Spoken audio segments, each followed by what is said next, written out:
Good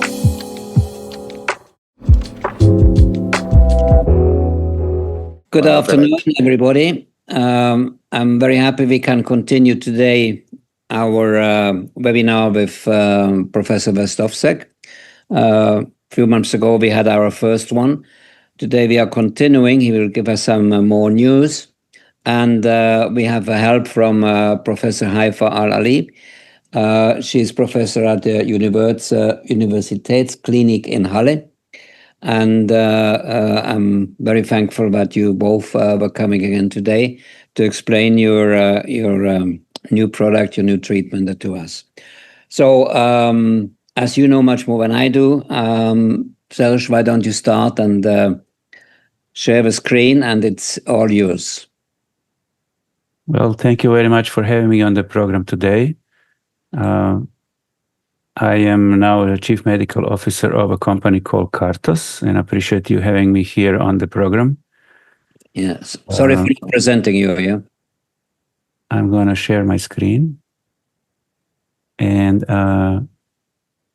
maybe we can also have a few words from Haifa. Nice to see you, Haifa. Thank you for joining. Thank you for having me. Hi. Okay. All right.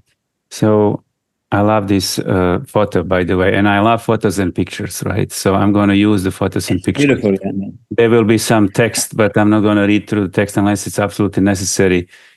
This is recorded, so later on, participants can go and read everything in detail to understand it much more in detail, right? So I hope to be brief and explain it well in a very simple term. And with Haifa joining, certainly that will be lovely discussion and explanation to the public as the goal of this therapy. So we are talking about the Poiesis study, and Poiesis, of course, means bringing something new out of nothing, and that's what we are trying to do for patients with myelofibrosis.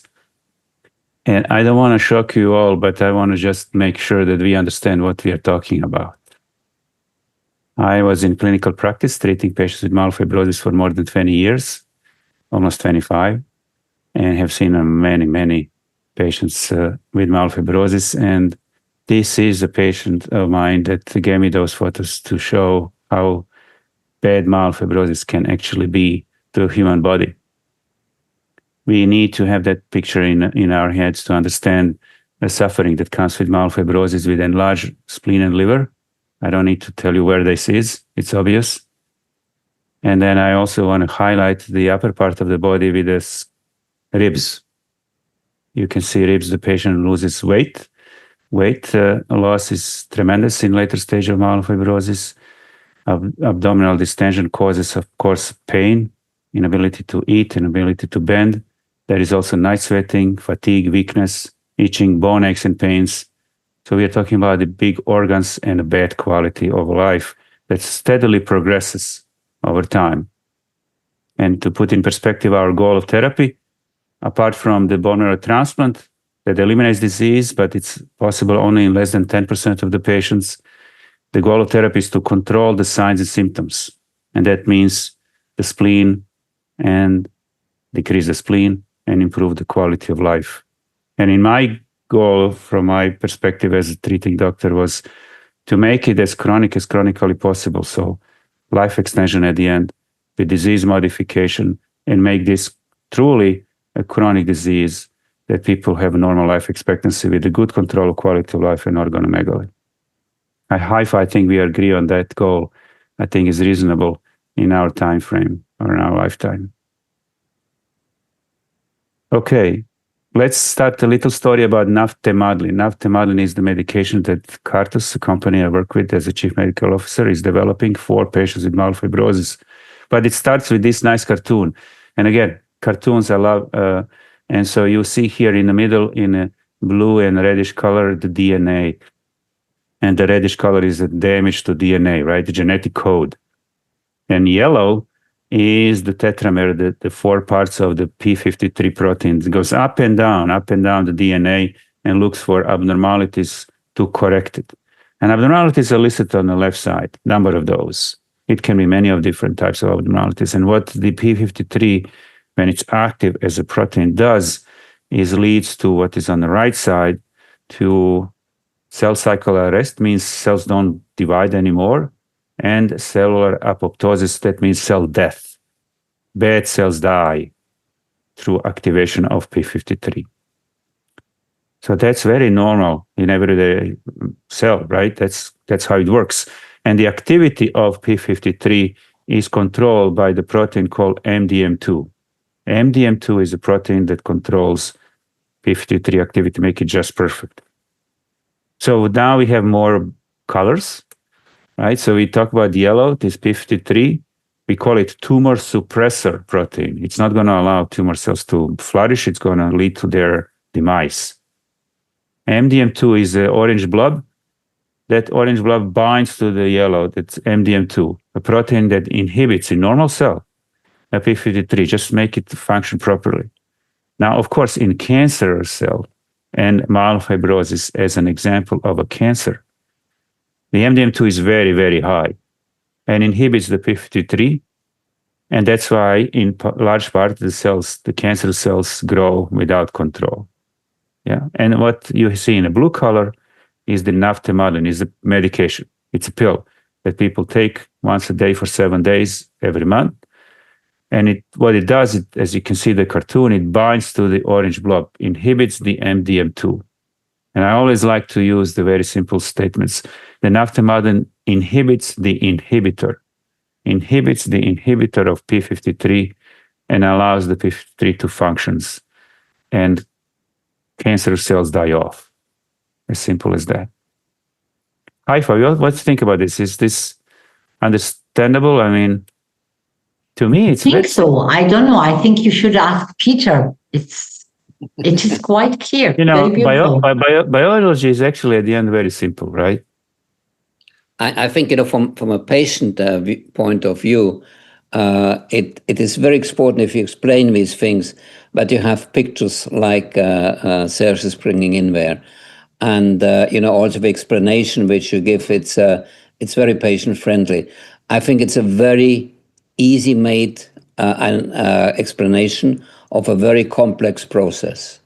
So I think it's really done excellent. And I think, everybody should present his new product like this one.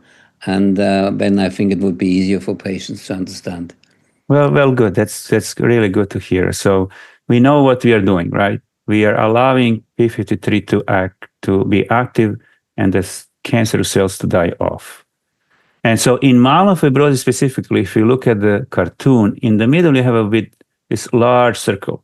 And you have a p53 in the middle of the large circle and the MDM2, right? The MDM2 binds to p53, and there is a lot of MDM2 in the myelofibrosis. It's produced by cancer cells, and p53 doesn't work. And what that means is all these small circles happen. We can start with the right upper part, the small circles here. It says myelofibrosis cell proliferation, growth, right, of the cancer cells. We can measure, for example, in the blood, so-called CD34 cells, progenitors, blood progenitors that come out from the bone marrow in myelofibrosis, and they go up and up in the numbers in myelofibrosis. And if you go to follow the circle next is bone marrow fibrosis, I don't think need explanations, right? Myelofibrosis, anemia, thrombocytopenia, bone marrow doesn't work. Next is pro-inflammatory cytokines. Proteins come out from the bad cells, and they cause symptoms, bad quality of life. The bone marrow doesn't work, bad quality of life. And you go to next purple circle, you have these genetic abnormalities that help growth of the malignant cells. We call it increased myelofibrosis tumor burden. That also drives the growth of the cells. There are some mutations here, JAK2 mutation, MPL, and calreticulin that are very well described, contributing to that uncontrolled growth of the malignant cells. And so the idea here is inhibiting the MDM2, allowing p53 to function, and all of this should be affected as is actually in the clinical studies so far. All of these parameters improve in patients that are treated with naftamalin that inhibits the MDM2. All right, so there is one slide on the past without a cartoon, just simply to say we are not going to be discussing right now the naftamadlin and phase 3 study if there was no clinical activity and significant clinical activity in prior studies with naftamadlin in patients with myelofibrosis, with a spleen reduction, with improvement in quality of life, as well as in the middle, improvement in this biological parameter, which many call disease modification, improvement in the bone marrow fibrosis, improvement in the number of myelofibrosis cancer cells going down, and the reduction in these cytokines. That's all from the past. I'm not going to review the past just to make statements, because it's obvious that today we are talking about very active, clinically active, and biologically active drug in myelofibrosis, and happy to provide more details in the future or directly to me on my email. And so one example, just to give you a hint here, is this particular slide. What you see to the left is a change of these peripheral blood myelofibrosis bad cells, which I called CD34 cells. They're progenitors to blood cells. And you can see to the left, over time, they go down. They're very high numbers, and they go down and down and down. In normal person, hardly any is present. Very high numbers, and it's going down. And to the right, correlation with clinical improvement. So as this percent change in myelofibrosis CD34 cells happen, they go down, down, and down. And these are patients that actually clinically respond. SVR means spleen volume responders. So clear connection between biological improvements and clinical benefit in patients on studies with naftamadlin so far. And now we are at Poiesis, right? Poiesis, and you can see actually below the title of Poiesis, it says small letters, perhaps I need to enlarge them for the next time. It says P53 activation to optimize the responses in myelofibrosis. And now you understand what I'm talking about, right? We want active P53 in those cells by inhibiting MDM2, and we want those cells to die off. And that leads to optimizing the myelofibrosis care. That's what it's all about, optimizing the myelofibrosis care. Let's go back to the patient. Any questions so far? Peter, Haifa? Any clarification? Not for me. It's clear. I mean, about the P53 and all this. I think it's very clear so far. Please go ahead. Maybe the way I explain the P53 to patients, I always say the P53 is a policeman. And the cancer cell, brings some aliens, some bad guys that overwhelm, this is the MDM2. Do not let the policeman work anymore. And then a kind of a Superman, in this case it is naftamadlin, comes and tries to give the policeman again the power to control the environment. That's I love it. I love it. Your explanation is so real world, right? Policeman. We made it actually a little story of a guardian of the genome, if you notice this at the very beginning. Yes. And because we say guardian of the galaxies, that's the movie and the book, right? And then little joke about it. One of them is P53. It's a guardian of the genome, right? So, but policeman is perhaps more down to the earth. So, that's very good. Yeah. All right, now let's talk about something very serious. What is the goal of therapy in myelofibrosis? I already explained this, but perhaps let's make it really down to the earth again. What we want to eliminate the big spleen, right? We want to eliminate the big liver. And we want to normalize the symptoms, right? That means elimination, I would say, right? No, gain weight, ability to walk again, ability to bend, no itching, night sweating, low-grade fevers. Ideal response is normal life quality, no symptoms related to myelofibrosis, and normal organ size, which would eliminate what you see here. I think we all would be agreeable on these points, right? Now, however, and there is a little paradox here, and that is reflective of the reality of therapies that we have. In clinical studies, elimination of the half of the size of the spleen by palpation or half of the symptoms that patient has are called optimal or a response, right? I don't agree with that, right? That's preclinical studies. I just want to tell you how it is in clinical studies. If, God forbid, this is my brother and the spleen is lower 60%, I would say, well, that's not optimal. I want to completely to eliminate the spleen. I want to completely eliminate the liver, right? Or the symptoms are 70% better. I want to eliminate the rest. I want you have normal life quality, normal organs, and live your life with controlled signs and symptoms of myelofibrosis for as long as possible. I just want to put that in perspective, right? Sometimes there is disconnect between a response criteria in a clinical studies and real life goals of therapy. And my goal, and I'm sure your Haifa goal is the same, right? Normalization of the organs and elimination of the symptoms. And that's where we come in with the naftemadlin. You will now see in a second what we are trying to do. I mean, most people who did not have extreme spleen enlargement, they don't know what it really means. This brings you so many problems. Besides of the fact, it might hurt. You cannot give any tips, or you cannot have problems.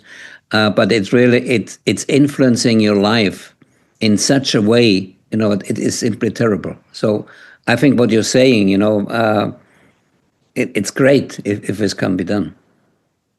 Yeah. So we want to optimize the care of the patient. So the first bullet I have to read, that's very key, right? It's underlined. Poiesis studies focus on patients with myelofibrosis whose disease has a suboptimal response following treatment with the JAK inhibitor ruxolitinib. I think everybody knows about ruxolitinib, right?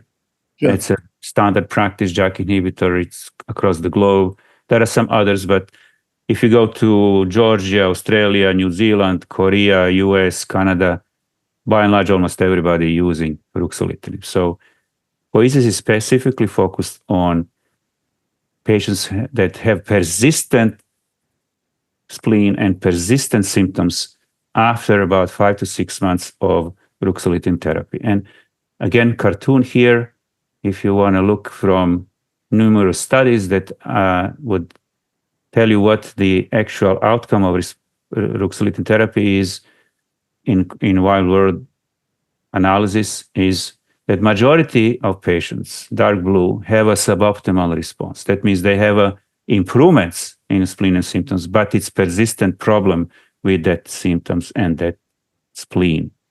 And there are no approved therapies here to add anything on top of ongoing therapy with ruxolitinib. They have improvements, but it is suboptimal, right? That's where we now, with a new study design, completely new, different study design for phase 3 studies, come in and say, we want to treat patients that are on ruxolitinib and have a suboptimal response. We're not going to optimize it. And of course, the study needs to follow the patients from the start of ruxolitinib. So eligible patients are those that have never been on a JAK inhibitor, because we have to follow patients for 5-6 months on ruxolitinib and see how they do. And after these 5 to 6 months of ruxolitinib alone, then we say, are you suboptimal? Are you optimal? Or are you refractory? And if you have persistent spleen and symptoms, you're a little bit better, then we will give you naftemadlin or placebo in blinded way. That's the basic design of the phase 3 study. I'll show you the design, a cartoon of it in a second. What is a optimal spleen size in your... Now, excellent question. So that's why I told you on a previous slide, how is the optimal defined in the clinical studies, right? Yeah. More than half of the symptoms gone, and 35% reduction in a spleen by MRI, which is about half by palpation, right? So that's the clinical study scenario. In everyday life, I would not be happy with a 60% or 70% reduction, and I would be using, if I could, something to improve even that situation, of course. But for clinical study, suboptimal response is defined as 50% improvement in symptoms and a 35% volumetric reduction in the spleen, which is about 50% by palpation, right? These are study definitions. Haifa, any comment on that? Are these international standards? Yes. Haifa, you take the same standards, you? Yes, but the problem is real life and outside clinical trials. That is our problem. Exactly. Yeah, I think you can also say something about that, Serge. This is a disaster because nobody really knows. Yeah. Yeah, these are study definitions. 50% of symptoms gone, you are a responder. 35% volumetric reduction in the spleen, which is about half by palpation of the spleen, you are a responder. Well, that's different from everyday life. That's why I want to emphasize that we want to develop medication which will be helping great majority of the patient in real life when and if we are successful, right? That's my goal, to find a medication, and naftamadine is the best one to add on top of ruxolitinib to improve the condition of the patients. And so this is the study design then. It's actually now very simple if we understand what we are trying to do, right? So if you follow the schema, you have a patient who needs a therapy, has a spleen and symptoms, and that patient goes and enroll into the study. They have never been given JAK inhibitor. So it says JAK inhibitor treatment naive. They have the MRI to see the size of the spleen, and they have a questionnaire given to see how is the quality of life. So we have a baseline before the ruxolitinib is given. And then the next box is bluish. We call it run-in period. Ruxolitinib alone for 18 weeks. And anyway, the doctor wants to treat the patients, right? Everybody gets a little bit different doses, schedules. That's how it is. And then you come in the middle. After these 18 weeks or so, you have another MRI and another questionnaire and see how did you do. And we know that what happens with ruxolitinib happens during the first 3 months. No much more after 3 months. So 18 weeks of therapy with ruxolitinib will give you all the benefits that you can from ruxolitinib therapy. I say 5-6 months, right? 5-6 months of ruxolitinib. So suboptimal response can then be assessed by repeating the MRI and a questionnaire and compared to what was the situation before ruxolitinib. And you can say who is suboptimal response. Those that have a less than 50% improvement in the symptoms, and those that have a less than 35% in volume of the spleen, which is again about half by palpation of the spleen. These are suboptimal response by the study definition.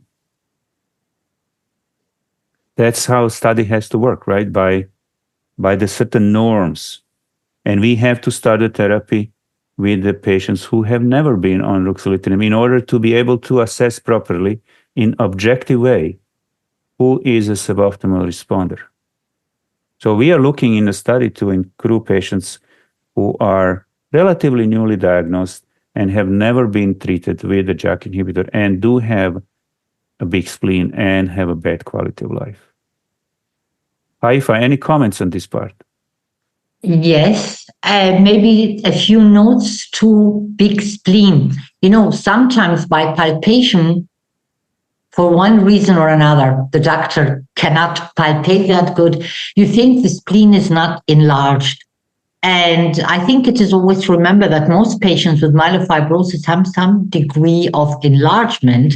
And one beautiful chance to decide, because I have had this experience. A colleague told me the spleen is not that big, the patient doesn't need to be entered into the clinical trial. I said, stop. We have normally we don't have the chance to do MRIs to really see the volume of the spleen.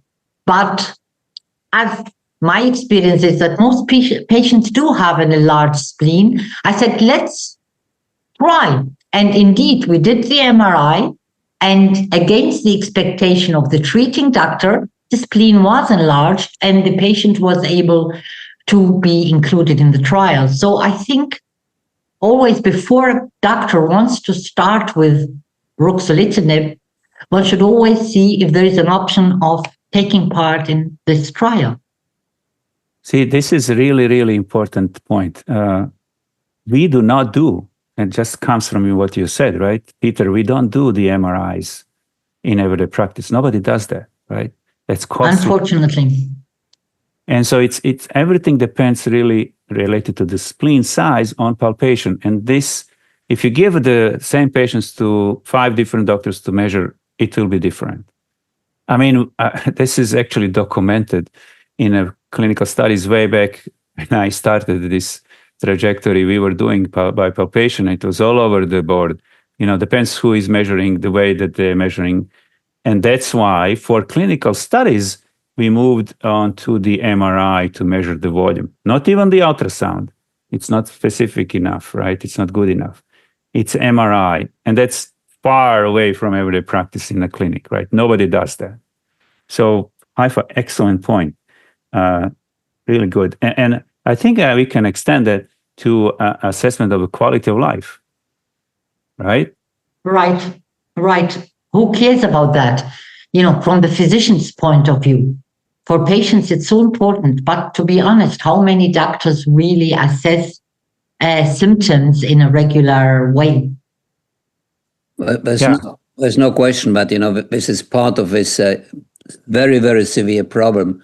What we have is that the physician is simply not recognizing in a full way the problems of all the symptoms. I think Susanne Isford, she made a very, very good paper on that, where she clearly showed that what for a patient is a 75% reduction of his quality of life, the doctor who takes the same patient, he thinks it's about 25%. So, that's where we have that problem. Now, I'm doing on a regular basis, for example, my test of the spleen, because I have a doctor who takes care of me. So, he wants me to do the right test. But it is something where obviously, we will have to work a lot in order that this is being approved. But now I still would like to come on the MF naive. I think in our first meeting, we talked already about this.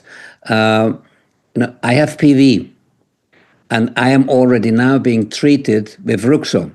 So, I will never have a chance if my, let's say, through my allele burden or through the tests, you can see that my PV is moving towards MF, then, I would like to get into your trial, but I cannot, because I have already taken Ruxo now for about 1.5 years. So I just cannot understand from a patient point of view is that what is the difference that you are checking during 6 months how the Ruxo is working in my body? Why cannot you not accept the results which you can get from a physician, from a hospital, from any certified place who shows you that during the last 6 months, 1 year, or whatever it is, the results from a Ruxo never have been satisfying. So, basically, I think that should be sufficient, because we can see that. I have been talking to many doctors who have, your trial and they're working on it. They're all complaining to me, Peter, we don't get the patients because of that limit. I hear you.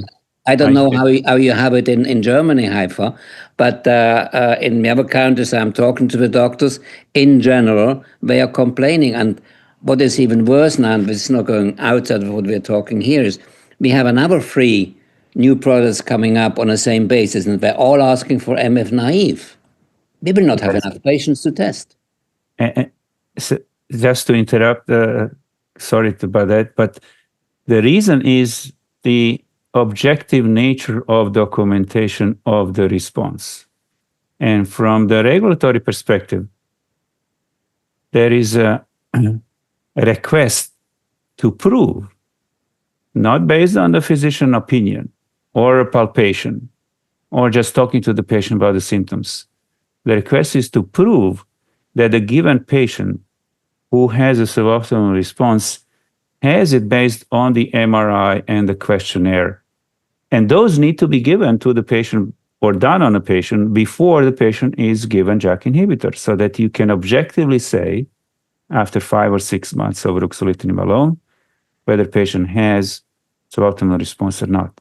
That's the request for objective assessment of a ruxolitinib therapy. In everyday life, we kind of hint on that, right?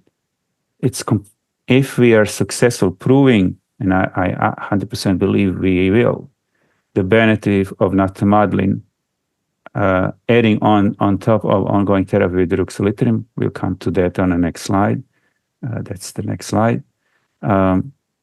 We can then possibly, it's up to the doctor, use naftamadlin the way that fits particular individual patient, the way the doctor thinks that patient should be treated, right? I can't comment on that, but for the clinical study, we need to be objective in assessment of that suboptimal response.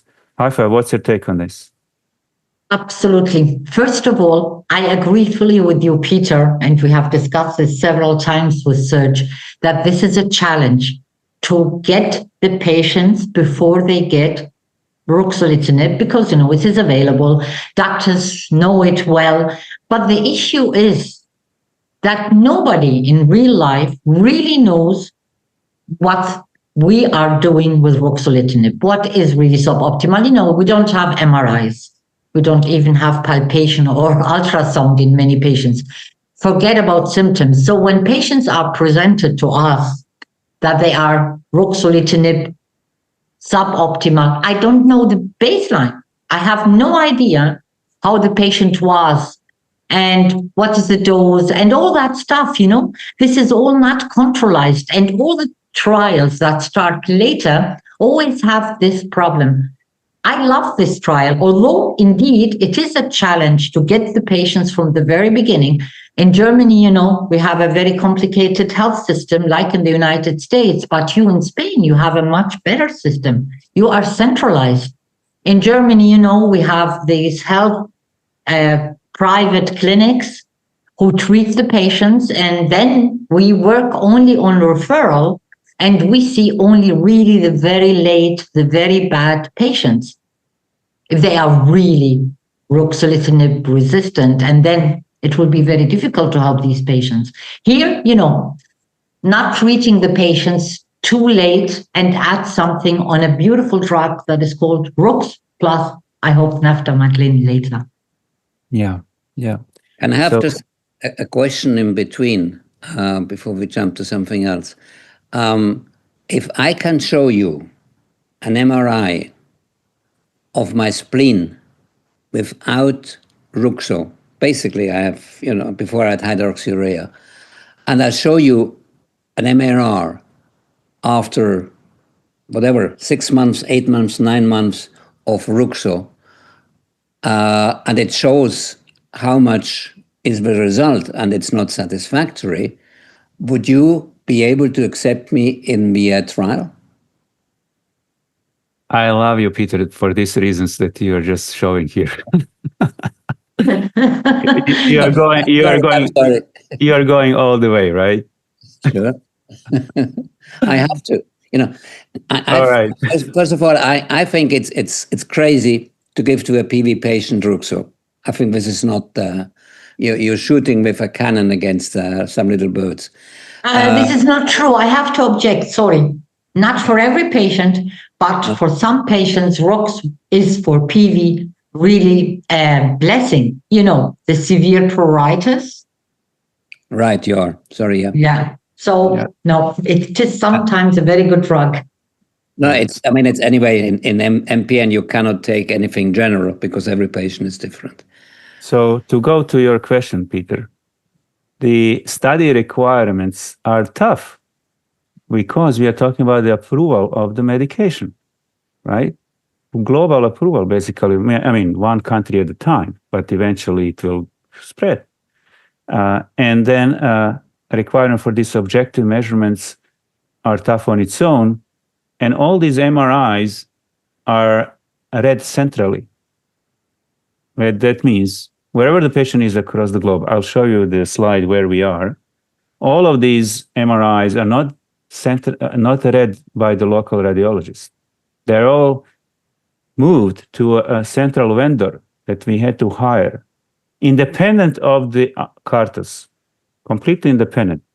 They don't know anything about the MRIs at all. They just read them. So it's a centrally independent review of all the MRIs on the studies, whenever they're taken, in the middle, at the beginning, at the late.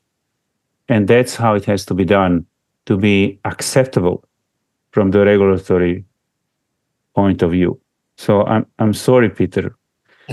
Yeah. I know you have MRIs, or you plan to have the MRIs, but the locally read MRIs that were done in the past are not acceptable. These MRIs and these questionnaires needs to be prospectively done from the enrollment, right? The patient signs a consent form. They have MRI. They have a questionnaire. They go on ruxolitinib, and they go 5-6 months on ruxolitinib alone, another MRI and questionnaire, see who has suboptimal response. It's all done very precisely under total guidelines by the regulatory bodies with a central reading of MRI. And then patients are randomized, only those that have suboptimal response. Smaller spleen and improvement in quality of life, but not optimal, as we discussed before. They are randomized in a blinded way. That's how it has to be done, again, for purpose of approval, between naftamadlin or placebo. And this is 2-to-1. That means 66% of patients are going on naftamadlin and 1/3 on placebo. And this is then given for 6 months until the next MRI and the next questionnaire. 6 months after randomization, again, MRI and questionnaire to see how did the naftamadlin do in a blinded, placebo-controlled way. And we also, of course, will look how did all this therapy did from the very beginning of the therapy with ruxolitinib alone. So for the totality of benefit, everything counts, right? So that's why it may be perhaps complex, but if you think about it, it's really not. It just requires objective assessment of a response, and you have to have patients that are JAK inhibitor naive to be able to say who in objective way is a suboptimal response and who then in randomized blinded way is benefiting from naftamadlin. Naftamadlin, again, is given 1 pill a day for 7 days every month, and these patients who are randomized are given therapy or followed as long as there is any benefit, because we certainly believe that not only the spleen and symptoms will markedly improve by adding naftamadlin on top of ongoing ruxolitinib, but because of biological parameters that are massively improving, as I mentioned before, there is a possibility of improvement of overall survival as well in these patients. So we'll follow the patients for as long as we can. Serge, the more I hear about the product, I fully understand what you say.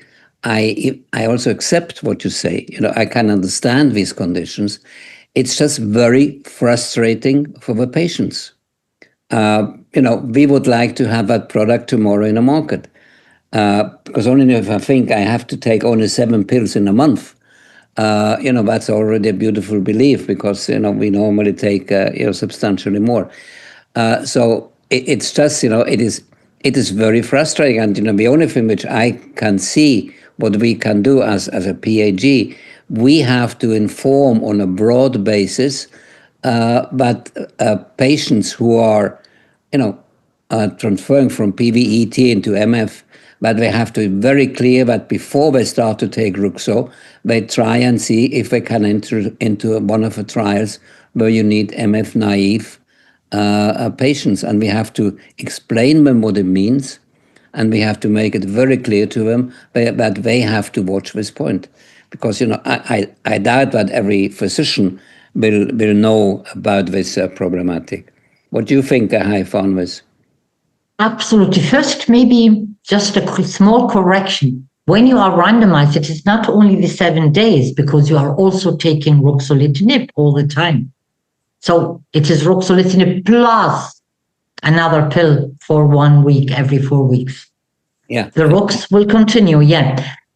Second point, I think this is one, it is always a question, why should I give 2 drugs? Why should I give 1 drug? In all other diseases, not only in hematology, but also in oncology, we usually treat patients from the very beginning with 3 or 4 drugs.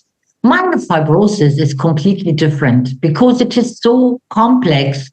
And, all these trials until now that started doing a combination from the very beginning, I am still very skeptical because, it is always a question, what do I want to achieve? What do I want to get? What is the benefit? Risk-benefit assessment, side effects. And we know with ruxolitinib in the beginning, we have to reduce, modify the dose because, the hemoglobin drops, the platelets drop. So if I give 2 drugs to people that are not always the youngest, they have other diagnoses. And the question is always, what is the benefit? This is the only trial. I really like it. This is like real life, but very, very organized and very, very objective. We could measure everything, but this is real life. And I think it is your duty, Peter, to, try to discipline all physicians to include their patients. We are doing a lot of work. And, I just made a presentation 2 weeks ago to the physicians in a local area. And now I have 3 new patients, potential patients. Before the other doctors started with Rux, they referred them. So I think we are all in the process of learning. This is a very nice trial because then we will understand what are we doing every day. So it is your job to teach the physicians. And the patients. And the patients, sure, the patients should really ask, is there something for me? And I'm always, this is called sequential or add-on way of treating myelofibrosis. And I always, until I get another evidence to make me rethink, I believe that this add-on strategy is the right one for most of the patients. The same is true, if you have anemia, maybe later, you can add something, but Rux is a really good drug. But the problem is that in many patients, it is only not enough, or the patients lose the response. And that's why it's very nice to have a trial like this. I really like it with all the challenges from the beginning. No, I can only repeat, I'm in the same opinion as, I'm not a physician, so I cannot, go into deep of it, but I like very much, how it is. It's just, as I told you, it's so good, but I would like to have it tomorrow. And, just trying to defend the patients.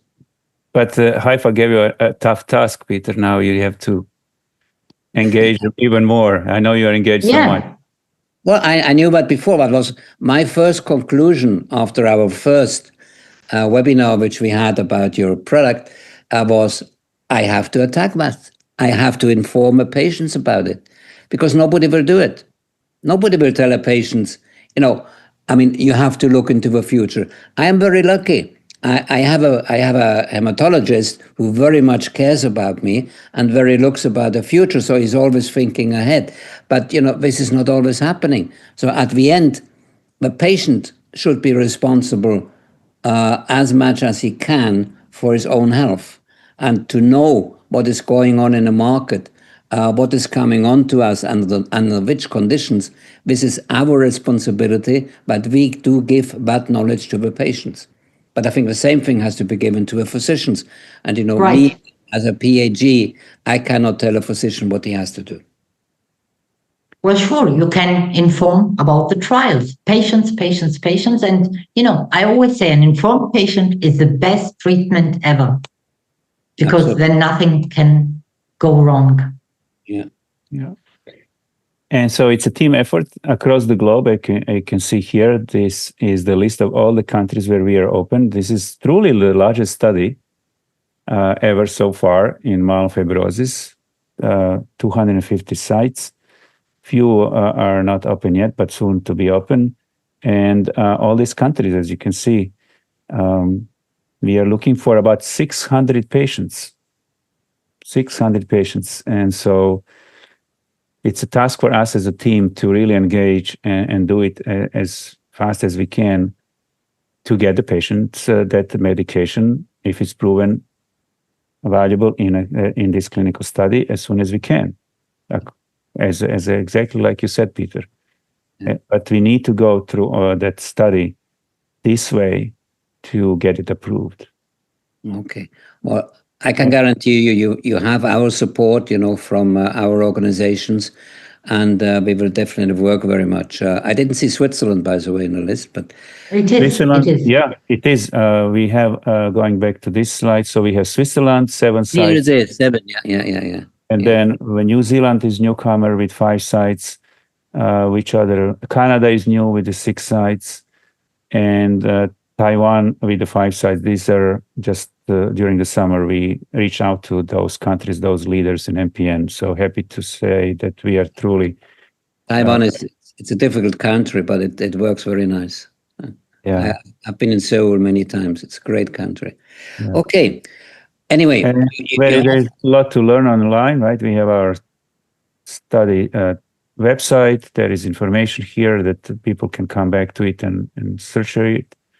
And I want to thank you for the opportunity for giving that presentation, and let's discuss it further. Thank you, Haifa. Wonderful to see you. Thank you for the contribution, and hope you have a nice vacation, though.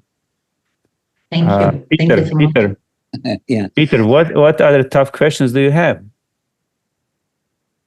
No, I tell you, I love discussing with you. I love it. I mean, this always highlights. I gave you enough hard time already. But you were talking about, disease modification, which we're obviously all looking for. Does that mean that we're getting a bit closer to a real cure? That's a tough one, Peter. That's fun. That is tough. I know, but but the way how you explain it, it looks so logical. It looks so clean.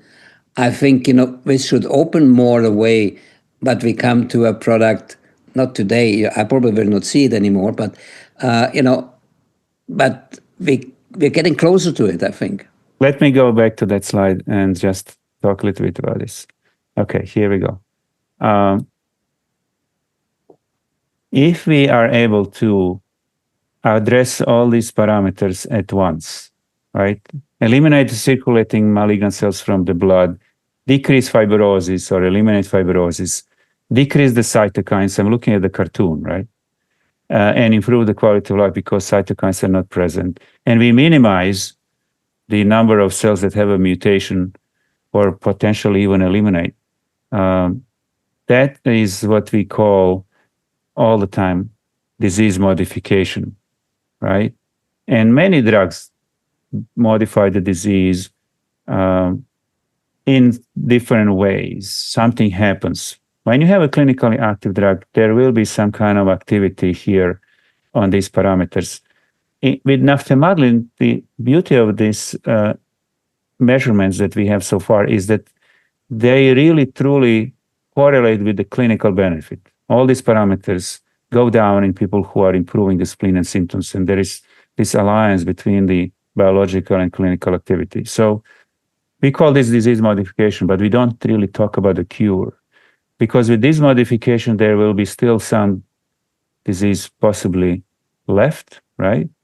And that's why the realistic view from my perspective is controlling clinically and biologically myelofibrosis as much as we can for as long as possible, hopefully for decades, and make people live normal life expectancy and make myelofibrosis one of chronic diseases that will not affect the overall survival anymore.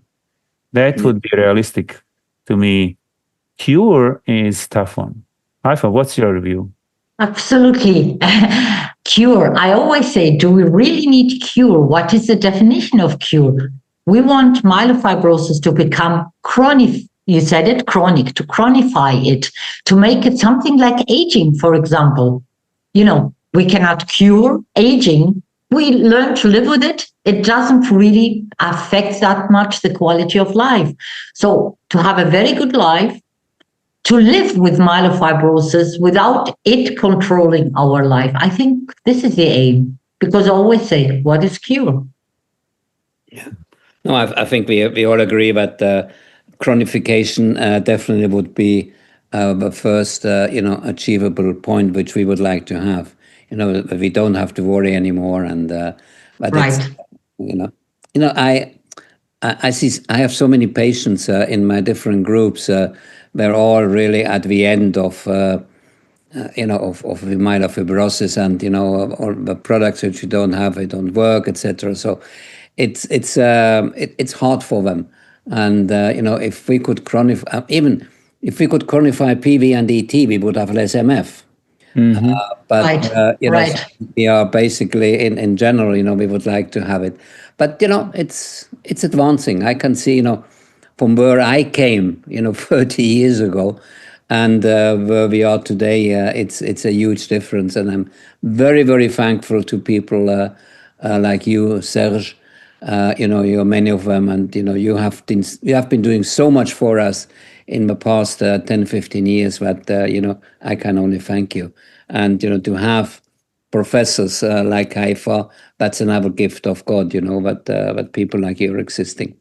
So anyway, it's much longer than I really wanted to keep this. I'm sorry, but I cannot stop to ask these questions. I'm sorry for that. No, it was wonderful. Thank you very much, Peter, for the opportunity. It was great. So thanks a lot for being here. Haifa, wish you a great holiday. Enjoy. Thank you so much. Thank you for having me. What about Thank you. MPN mails and whatever we are pondering every day with you? You have my WhatsApp, so you can write me a WhatsApp. I will try not to do it. Yeah. Okay. Thank you very much, both to you, Haifa and Serge. Thanks a lot, and I wish you all the best. Yeah. Thank you. Bye-bye. Bye. Bye-bye. Thank you. Bye.